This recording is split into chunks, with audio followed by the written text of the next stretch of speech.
आज मैं आपको बताने जा रहा हूँ कि लॉकडाउन में अपने मन को कैसे शांत रखें, क्योंकि लॉकडाउन में हम सब खाली हैं, हमारे पास कुछ ज़्यादा काम करने को नहीं है।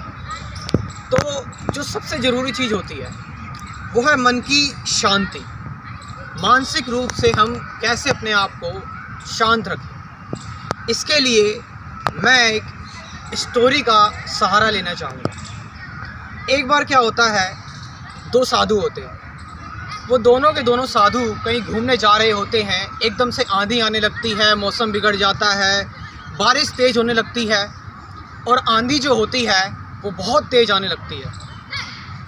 तो क्या होता है, दोनों के दोनों साधु कहते हैं कि अब शायद हमें यहाँ से चलना चाहिए, अब हमें यहाँ से निकलना चाहिए, क्योंकि आंधी और तूफ़ान अब कुछ ज़्यादा ही हो रहा है। तो वो दोनों के दोनों साधु जो होते हैं वो अपने घर की तरफ जाते हैं। जब वो अपने घर की तरफ जा रहे होते हैं, जब वो अपनी झोपड़ी को देखते हैं, वो देखते हैं कि उनकी जो झोपड़ी है वो आधी झोपड़ी जो है वो तेज़ आंधी की वजह से उड़ चुकी है। अब जब वो देखते हैं कि उनकी जो झोपड़ी है वो आधी झोपड़ी तेज़ आंधी की वजह से उड़ चुकी है, तो उसमें से जो सबसे पहला साधु होता है, सबसे पहला साधु कहता है कि इसीलिए तो मुझे भगवान पे डाउट होता है, इसीलिए तो मुझे भगवान पे शक होता है। इतने पापियों के घर बने हुए हैं, इतने पापी लोग हैं, उनकी झोपड़ियाँ बनी हुई हैं, लेकिन भगवान को बस मेरी झोपड़ी आधी करनी थी, मेरी झोपड़ी उड़ानी थी। इसीलिए मुझे भगवान पर डाउट और शक होता है। और क्या फ़ायदा इतना व्रत रखने का, क्या फ़ायदा मैं भगवान की इतनी तपस्या करता हूँ, भगवान के नामों का इतना जप करता हूँ, भगवान की इतनी पूजा करता हूँ, उपवास रखता हूँ, क्या फ़ायदा इस चीज़ का।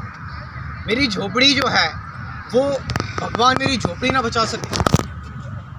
अब क्या होता है, ये वाला साधु बहुत परेशान हो जाता है, लेकिन उसके साथ वाला जो साधु होता है, जो दूसरा साधु होता है, वो जैसे देखता है कि झोपड़ी जो है वो आधी टूट चुकी है, आधी उड़ चुकी है, तो वो हंसने लगता है, डांस करने लगता है, नाचने लगता है कि आज मुझे इतने व्रत उपवास भगवान की पूजा पाठ करने का आज मुझे यकीन हो गया कि भगवान निश्चित ही हैं। क्योंकि भगवान, आंधी का क्या भरोसा, आंधी तो एक मटेरियल है, वो कहीं भी जा सकती है, किसी को भी आघात पहुंचा सकती है, लेकिन ज़रूर भगवान की कोई कृपा रही होगी जिसकी वजह से ये झोपड़ी पूरी नहीं टूटी, आधी टूटी।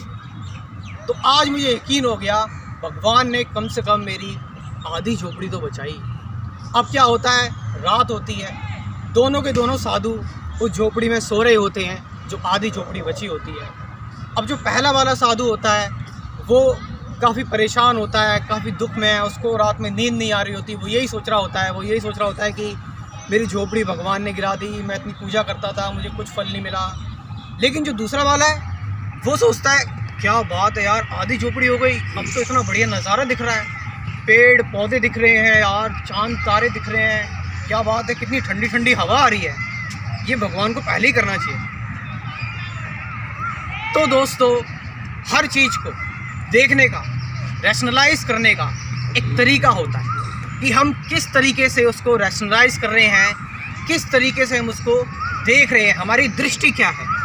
अगर हम काले कलर का चश्मा लगाते हैं तो दुनिया काली नज़र आएगी, लाल कलर का लगाते हैं तो लाल नज़र आएगी। इसी तरह से अगर हम नेगेटिव चश्मा लगाते हैं दुनिया नेगेटिव दिखाई देगी, अगर हम पॉजिटिव चश्मा लगाते हैं तो दुनिया पॉजिटिव नज़र आएगी। अगर हम किसी से पानी मांग रहे हैं कि हमें भाई साहब पानी दे दीजिए एक गिलास, अब उसने आधा गिलास पानी दिया, अब इसको देखने के भी दो नज़रिए हो सकते हैं। पहला तो ये कि यार मैंने इससे एक गिलास पानी मांगा था, इसने आधे गिलास पानी दिया, और दूसरा ये भी हो सकता है कि गिलास आधा तो भरा है, कम से कम आधा दोबारा मांग लेंगे। सो इस तरह से अगर हम चीज़ों को बेहतर तरीके से रैशनलाइज करें, कौन सा हम चश्मा पहन रहे हैं उस तरीके से रियलाइज़ करें चीज़ों को, तो हम मानसिक शांति को प्राप्त हो सकते हैं। Thank you very much.